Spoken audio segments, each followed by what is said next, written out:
Shalom semuanya. Shalom. Shalom. Apa kabarnya? Pasti luar biasa Baik ya. dan luar biasa. Puji Tuhan luar biasa. Ya, Tuhan Yesus dahsyat selalu. Puji Tuhan aku masih bisa dipercaya untuk boleh bawa renungan pada malam hari ini. Terima kasih buat semuanya. Tema kita penderitaan yang mendatangkan kemuliaan Allah. Nah, sering banget aku dulu waktu aku masih youth ya, anak-anak muda tuh biasanya nggak tahan dengan penderitaan, gitu, anak muda. Ikut Tuhan tuh nggak enak, kirain ikut Tuhan tuh enak, tapi hidup makin menderita, makin banyak masalah, makin susah. Ikut Tuhan itu nggak bebas, ini anak-anak muda nih, nggak bisa ngapa-ngapain, ini itu nggak boleh, ini itu dilarang. Kita nggak boleh seneng-seneng deh, pokoknya kalau ikut Tuhan kayaknya mesti di rumah aja gitu ya. Dan menjadi orang yang kuper itu kurang pergaulan, nggak ada temennya kalau ikut Tuhan. Ada juga yang bilang, emang anak-anak Tuhan tuh nggak berhak bahagia ya? Kok kayaknya kok kalau ikut Tuhan menderita banget sih? Emang anak-anak Tuhan tuh nggak berhak memiliki kebahagiaan di bumi? Gitu. Pertanyaan-pertanyaan itu yang dulu aku pernah dengar dan sampai hari ini kita dengar. Gitu. Memang kita kalau bahagia itu hanya di surga aja ya. Atau di bumi kita nggak bisa bahagia. Nah, itulah pertanyaan-pertanyaan yang sering timbul di tengah-tengah kita ya. Khususnya orang-orang yang belum mengenal pribadi Tuhan secara mendalam. Ini yang menjadi pertanyaan-pertanyaan mereka gitu loh. Kenapa sih kita udah begini, udah nggak buat dosa, ini gini, tapi kok kita tetap menderita gitu. Kenapa? Ya, kita bahas di sini malam hari ini. Memang sebagai anak Tuhan kita harus hidup menderita, karena Tuhan Yesus pun menderita untuk mendapatkan kemuliaan Allah dari penebusan dosa kita di kayu salib. Tanpa penderitaan dan pertumpahan darah, tidak ada kemuliaan Allah. Kita tidak bisa masuk dalam kerajaannya. Tuhan Yesus saja menderita, kita juga harus menderita. Contoh, Ayub menderita karena iblis mau menguji iman Ayub, dan Tuhan mengizinkannya. Dan endingnya Ayub menjadi orang yang lebih sangat diberkati. Ayub bahagia ketika di bumi, tidak tunggu sampai di surga. Ayub bahagia waktu di bumi, bahkan berkat yang dia terima lebih banyak daripada sebelumnya. Jadi kalau misalnya ada yang bilang, anak Tuhan, ikut Tuhan nggak bisa bahagia, nggak bisa diberkati. Enggak, ini contohnya Ayub, contoh nyata. Justru melalui proses penderitaan yang dia jalani, besar banget sih buat aku tuh besar banget penderitaan Ayub. Tapi berkat yang dia terima juga besar banget. Jadi kalau hari ini kita mengalami penderitaan yang berat besar, oh berarti berkat yang kita terima pasti besar banget. Ayub diberkati, bahkan anak-anaknya menjadi anak-anak yang paling tampan, paling cantik lah pada zaman. Terus siapa lagi contoh? Yusuf. Dia menderita selama 13 tahun. Dari umur 17 tahun sampai 30 tahun. Dia baru diangkat menjadi penguasa kedua setelah Firaun. Yusuf pun bahagia di bumi, tapi harus melewati proses dulu penderitaan. 13 tahun. Kemudian dia diberkati Tuhan dengan luar biasa, bahkan keluarganya pun dipulihkan.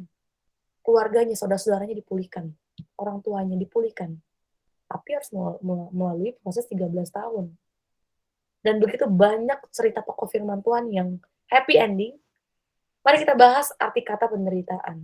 Jadi waktu aku lihat kata penderitaan ini dalam kamus bahasa Indonesia, artinya itu adalah rasa sakit, penderitaan atau rasa sakit memiliki arti yang luas, dapat menjadi pengalaman ketidaknyamanan. Memang kalau menderita nggak nyaman, pasti kita di luar zona nyaman kita menderita itu. Nah, selanjutnya, dalam kamus Bahasa Indonesia, sikap terhadap penderitaan dapat bervariasi secara luas pada penderitaan atau orang lain.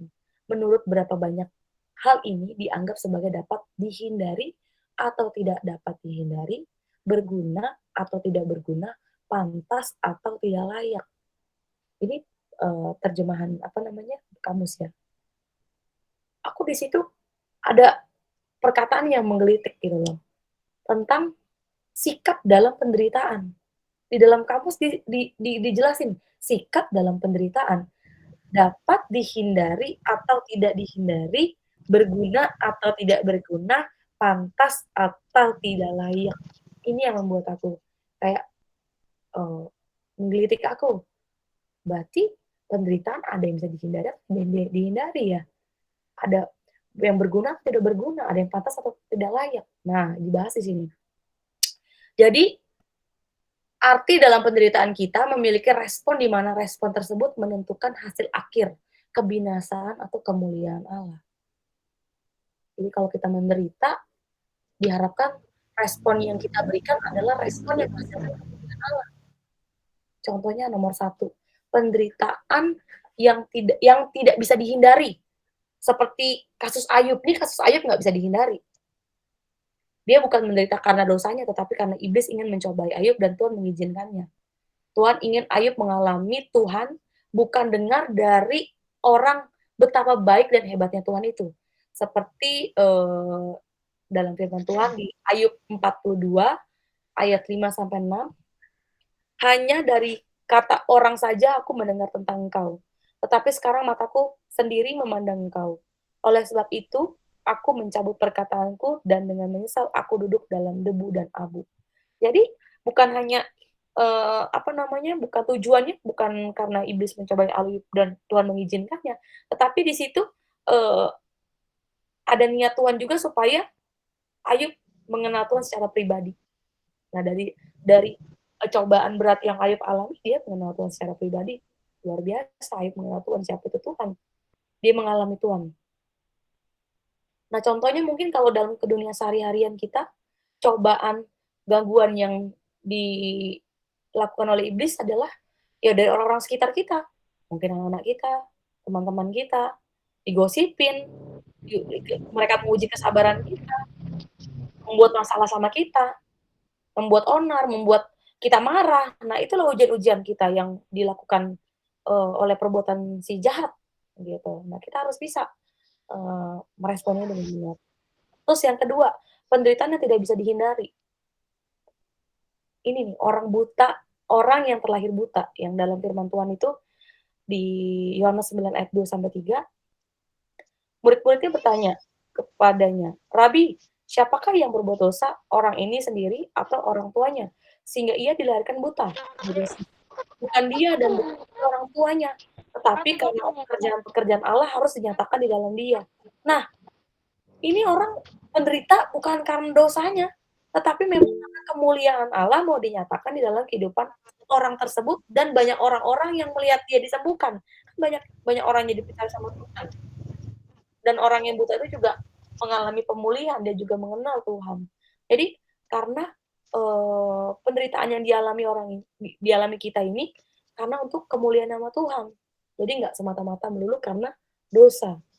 Terus setelah itu Tuhan memberikan hikmat lagi, penderitaan yang tidak bisa dihindari selanjutnya apalagi ya Tuhan? Oh, karena dosa dan nenek moyang. Ya kita tahu sendiri Adam dan Hawa, itulah cikal bakal penderitaan kita dari dosa mereka dan siapa? Orang tua kita, nenek kita, buyut kita, orang tua kita. Di Keluaran 34 ayat 6 sampai 7. Berjalanlah Tuhan lewat dari depannya dan berseru, "Tuhan, Tuhan, Allah yang penyayang dan pengasih, panjang sabar, berlimpah kasihnya dan setianya, yang meneguhkan kasih setianya kepada beribu-ribu orang yang mengampuni kesalahan, pelanggaran dan dosa, tetapi tidak sekali-sekali membebaskan orang yang bersalah dari hukuman, yang membalaskan kesalahan bapa kepada anak-anaknya dan cucunya, kepada keturunan yang ketiga dan keempat." Nah, ini penderitaan ini juga nggak bisa kita hindari. Ini dari nenek moyang kita, dari Adam dan Hawa dan dari orang tua kita. Gitu. Terus yang keempat, penderitaan karena perintah Tuhan. Ini juga nggak bisa dihindari. Penderitaan karena perintah Tuhan. Contohnya, di Kisah Para Rasul 9 ayat 15 sampai 16. Tetapi firman Tuhan kepadanya, "Pergilah sebab orang ini adalah pilihan bagiku untuk memberitakan namaku kepada bangsa-bangsa lain serta raja-raja dan orang-orang Israel. Aku sendiri akan menunjukkan kepadanya betapa banyak penderitaan yang harus ia tanggung oleh karena namaku." Ini Paulus. Paulus menderita karena dia diutus Tuhan. Memang kita tahu dosa-dosanya dia, begitu, tapi dia diutus Tuhan. Dan begitu berat penderitaan yang harus dia, lalui. Ini penderitaan karena perintah Tuhan. Dan aku mau jabarkan sedikit penderitaan yang dialami Paulus ini sangat memberkati aku waktu Ibu Evan ya, Ibu Evan bawain firman ini dia kasih tahu bagaimana banyaknya penderitaan, Paulus.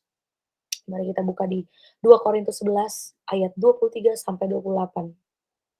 2 Korintus 11 ayat 23 sampai 28. Kita baca sama-sama di tempat kita masing-masing pada hitungan ketiga ya.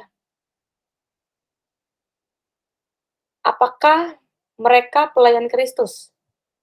Aku berkata seperti orang gila, aku lebih banyak berjeri lelah, lebih sering di dalam penjara, didera di luar batas, kerap kali dalam bahaya maut, 5 kali aku disesat orang Yahudi, setiap kali 40 kurang 1 pukulan, 3 kali aku didera, 1 kali aku dilempari dengan batu, 3 kali mengalami karam kapal, sehari semalam aku terkatung-katung di tengah laut.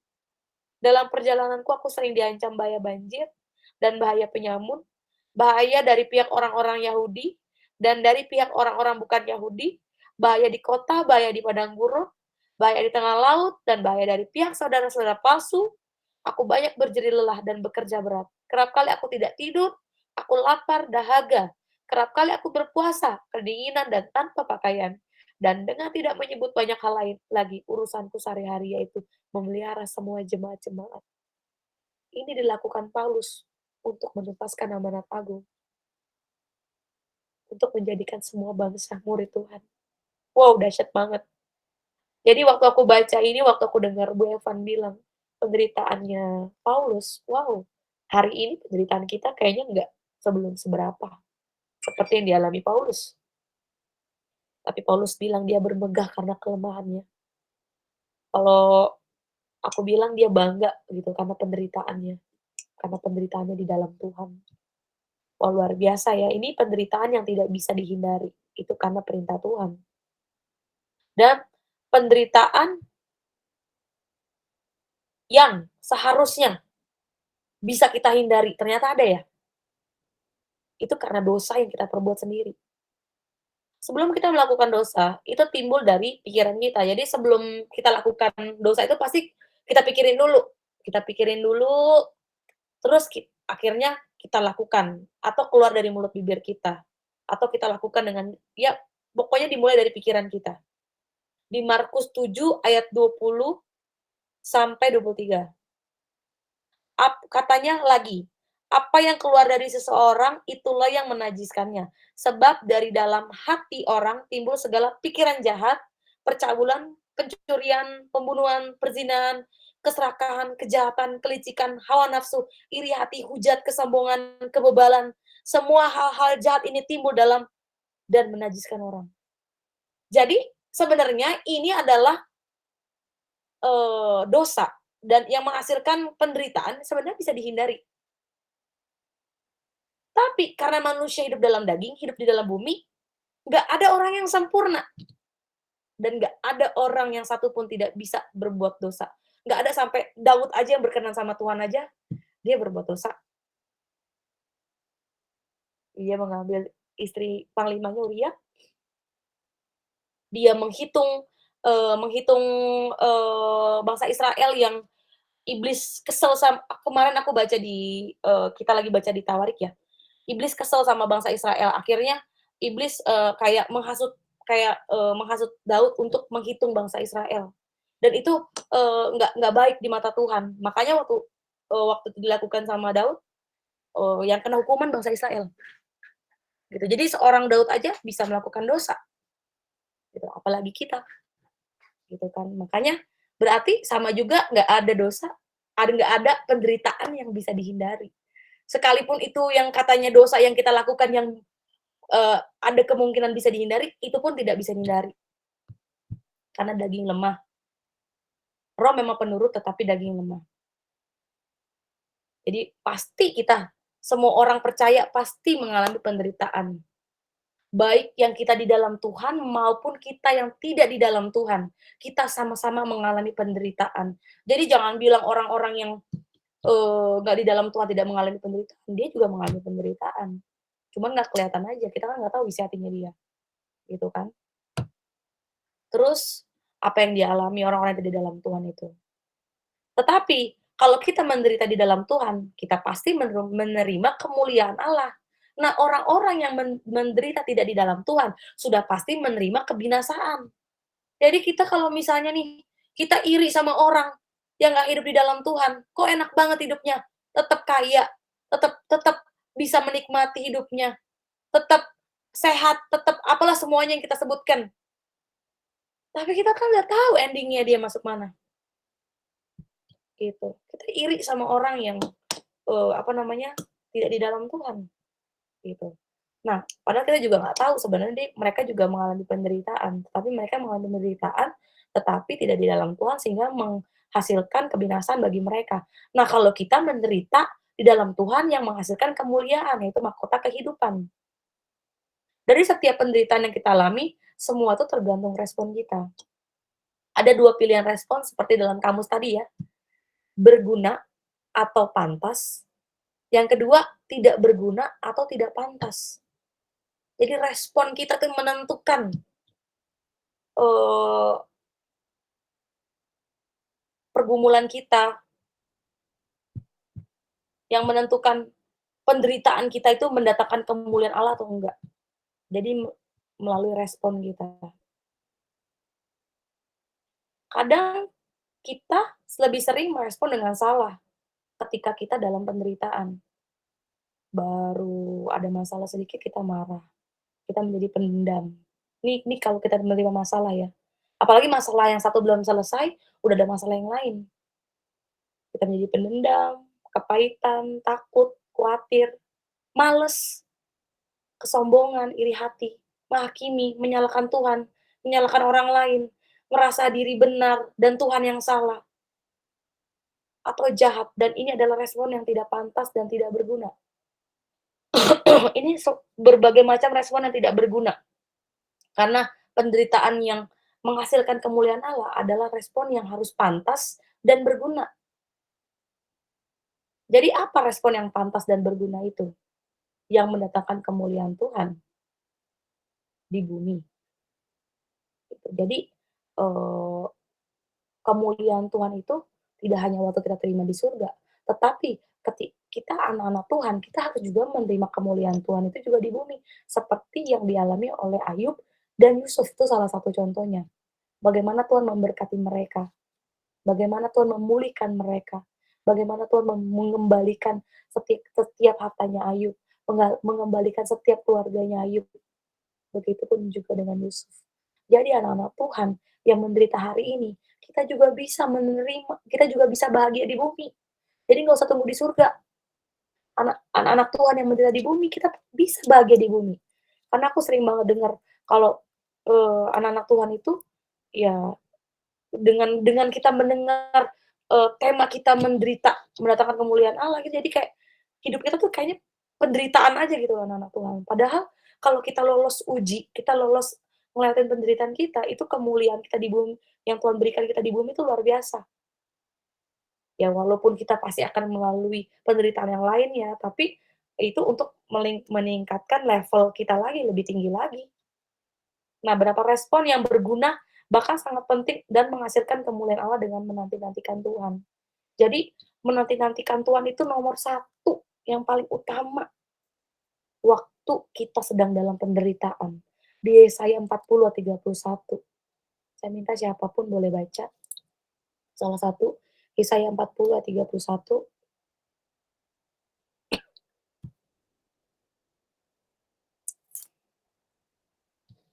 Yesaya 40 ayat 31, demikian firman Tuhan.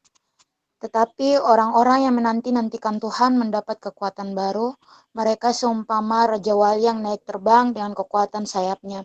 Mereka berlari dan tidak menjadi lesu, mereka berjalan dan tidak menjadi lelah. Amin. Amin. Waktu kita menderita, tapi kita jalannya sama Tuhan. Dibilang apa? Kita lari, kita nggak jadi lesu. Padahal sebenarnya kita menderita, tapi kita nggak lesu, kita semangat. Inilah yang dialami oleh Paulus. Kita berjalan dalam penderitaan kita, tetapi kita nggak lelah, karena kita jalannya sama Tuhan. Ayo andalin Tuhan. Nah, menanti-nantikan Tuhan dalam kehidupan sehari-hari. Apa contohnya? Bukannya kita cuman diem, sambil nungguin Tuhan, berdoa terus. Berdoa itu baik, tapi harus ada yang kita lakukan dalam menanti-nantikan Tuhan. Ya, kita bisa baca di 2 Taurik 7 ayat 13 sampai 14. Bila mana aku menutup langit sehingga tidak ada hujan, dan bila mana aku menyuruh belalang memakan habis hasil bumi, dan bila mana aku melepaskan penyakit sampar di antara umatku. Jadi ini kekeringan, penyakit sampar, ini penderitaan-penderitaan yang dialami kita nih. Belalang pelahap, kita bekerja kok kayaknya nggak ada hasil. Tapi Tuhan bilang apa di sini?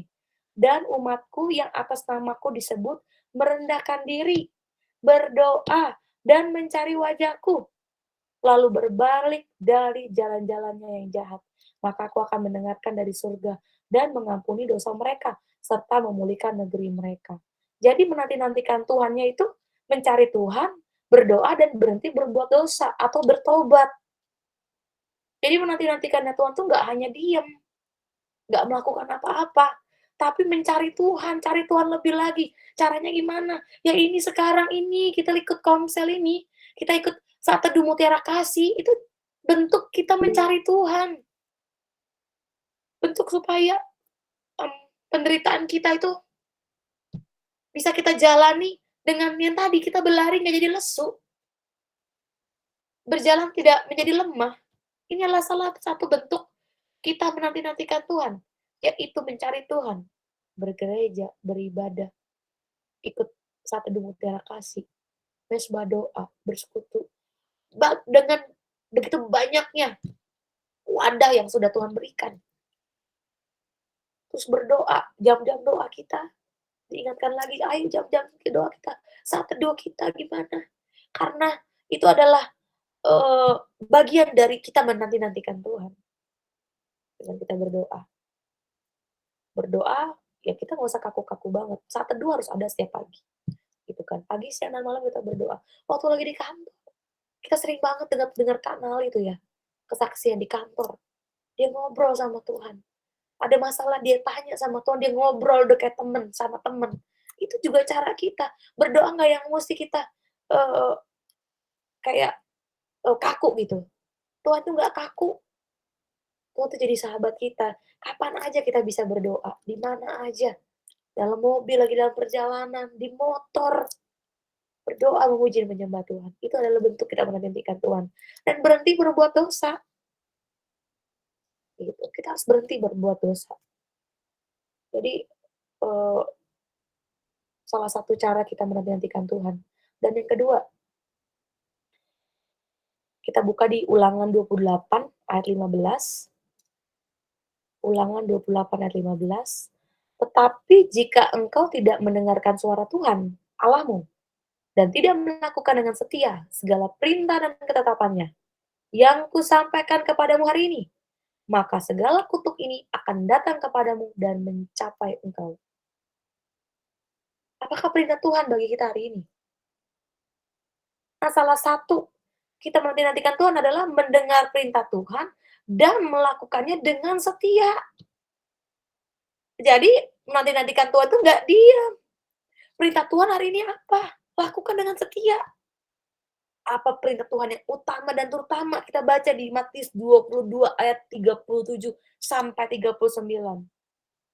Jawab Yesus kepadanya, kasihilah Tuhan Allahmu dengan segenap hatimu, dan dengan segenap jiwamu, dan segenap akal budimu. Itulah hukum yang terutama dan yang pertama. Dan hukum yang kedua, yang sama dengan itu ialah kasihilah sesamamu manusia, seperti dirimu sendiri. Ini perintah Tuhan. Menjadikan semua bangsa murid adalah bagian dari mengasihi sesama kita. Nah, ini perintah Tuhan nih, dari yang utama dan terutama mengasihi Tuhan dengan segenap hati, dengan segenap akal budi, dengan segenap jiwa kita, dan mengasihi manusia seperti dirimu sendiri. ingin dikasihi. Kita mengasihi manusia seperti kita juga ingin dikasihi sama mereka. Memperlakukan manusia sesama kita seperti kita juga ingin diperlakukan. Jadi, yang kedua, menanti-nantikan Tuhan adalah mendengarkan perintah Tuhan dan melakukannya dengan setia. Harus memiliki kasih walaupun dalam penderitaan. Kasih kepada Bapa maupun kepada sesama kita. Dan kasihnya itu nggak cuma dalam perkataan, tetapi dalam tindakan kita. Itu dia yang sering kita dengarkan. Walaupun kita sedang kalau kita sedang menjalani perintah Tuhan dan kita menderita, kita nggak usah khawatir. Oh, berkat Tuhan pasti luar biasa itu. Seperti yang dilakukan oleh Paulus. Berapa banyak pelajaran yang kita bisa ambil dari Paulus. Dan hampir seluruh perjanjian baru ditulis oleh Paulus. Dan dia membawa dampak yang luar biasa. Paulus. Pendderitaannya dia banyak banget. Tetapi dampaknya juga besar banget. Bagi kemuliaan Allah. Bagi banyak jiwa-jiwa. Banyak orang-orang. Banyak jiwa-jiwa mengenal Tuhan. Karena pelayanannya Paulus. Dan lahir jiwa-jiwa orang-orang yang luar biasa dari pengembalannya Paulus. Luar biasa. Dan yang ketiga yang boleh aku dapatkan, menanti-nantikan Tuhan. Dengan cara bagaimana? Di Roma 12 ayat 12. Bersukacitalah dalam pengharapan, sabarlah dalam kesesakan, dan bertekunlah dalam doa. Jadi, cara menanti-nantikan Tuhan, kita harus bersukacita. Waktu kita lagi menderita, kita jangan kelihatan lesu, kelihatan lemah. Gitu. Anak-anak Tuhan walaupun dalam menderita harus tetap sukacita. Terus bersabar. Dituliskan, sabarlah dalam kesesakan. Harus bersabar. Seperti Yusuf sabar selama 13 tahun. Dia difitnah, di penjara. 13 tahun penderitaan dia. Baru dia mendapatkan kemuliaan Allah. Jadi kalau hari ini kita baru mengalami penderitaan 5 tahun, masih adalah, masih belum seberapa sama Yusuf. Tapi bukan berarti, ya setiap orang beda-beda lah ya, nggak bisa kita samain gitu. Tapi dari sini kita belajar, kita nggak bisa buru-buru waktunya Tuhan. Karena waktunya Tuhan tuh pasti yang terbaik dan mendatangkan kemuliaan yang luar biasa. 13 tahun Yusuf menderita, tapi kemuliaan yang diterima juga luar biasa, berkatnya juga luar biasa. Jadi kalau mungkin hari ini ada yang menderita udah 10 tahun, wow! Jangan salah, berkat kemuliaan yang juga kita terima juga akan luar biasa. Selama 10 tahun itu, jika respon kita benar, berguna, jika respon kita itu